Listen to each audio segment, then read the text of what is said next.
Kali ini saya ingin membahas tentang KKB, kelompok kriminal bersenjata yang ada di Pulau Papua.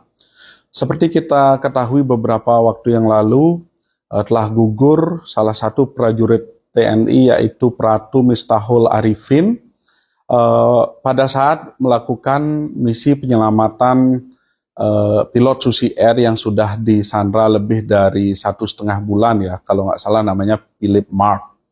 Jadi pilot Susi Air asal Selandia Baru tersebut sampai saat ini belum berhasil dibebaskan.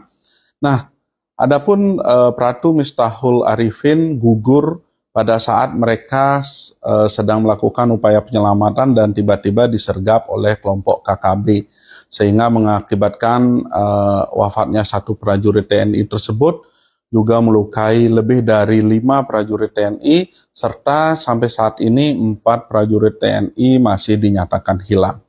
Nah, kejadian ini tergolong luar biasa karena sudah sejak lama konflik atau serangan dari KKB tidak sebesar ini, meskipun secara frekuensi mereka tetap melakukan berbagai aksi yang meresahkan, bahkan masih kadang-kadang ada korban jiwa.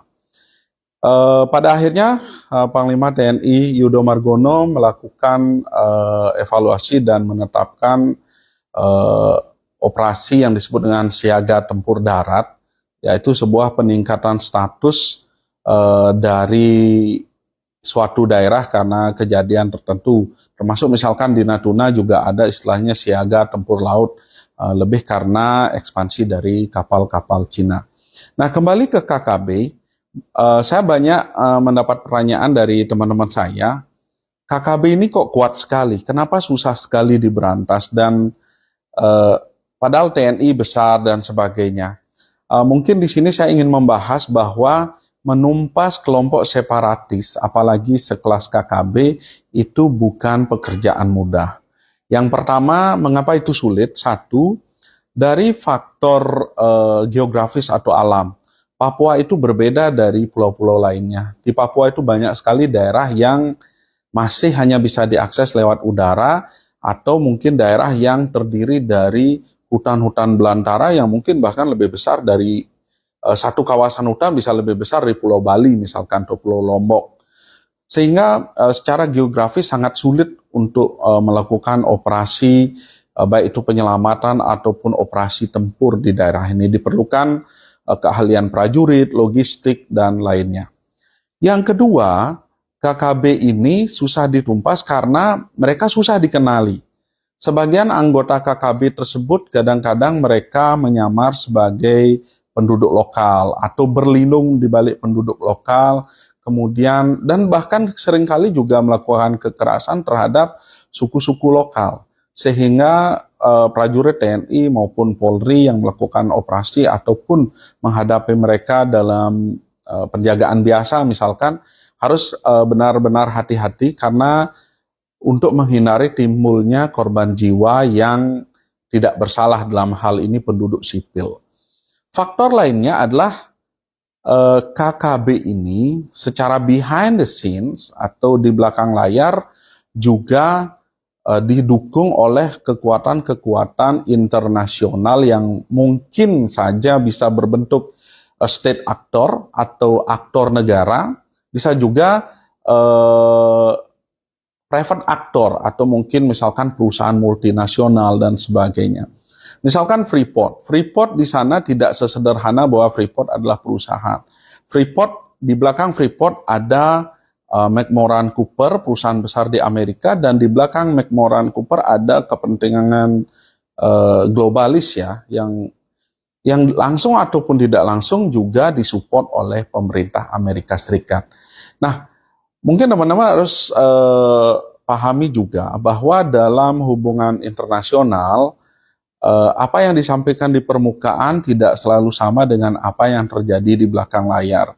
Jadi akan selalu ada negosiasi dan sebagainya apabila ada kepentingan pihak tertentu, pihak suatu negara atau perusahaan multinasional atau perusahaan internasional di suatu daerah.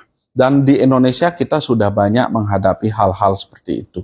Saya tidak menuduh baik itu langsung ataupun tidak langsung, tetapi saya ingin sampaikan bahwa ada kekuatan kekuatan yang punya kepentingan besar di Papua, yang punya kemampuan logistik, persenjataan, dan intelijen yang mungkin setara dengan Indonesia, bahkan lebih dari pemerintah Indonesia. Jadi itu adalah faktor lain. Sehingga bagaimana mereka bisa mendapatkan senjata, bisa mendapatkan dukungan internasional. Dan teman-teman tahu KKB pun punya perwakilan politik, misalkan di UK mereka punya orang di sana, kemudian di Kepulauan Pasifik mereka juga punya perwakilan dan sebagainya.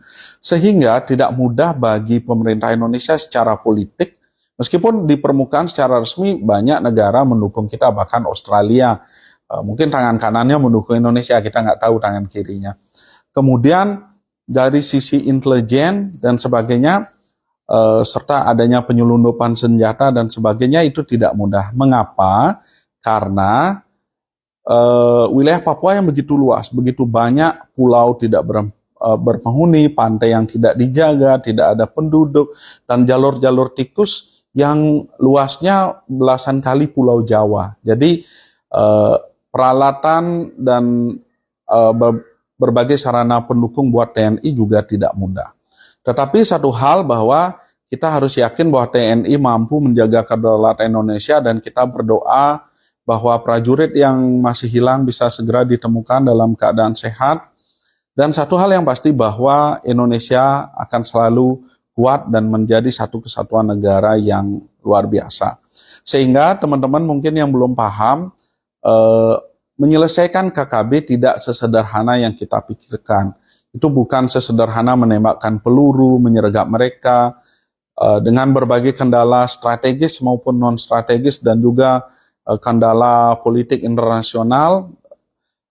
Pemerintah Indonesia memang harus bertindak dengan tegas, tetapi tetap hati-hati. Baik, terima kasih.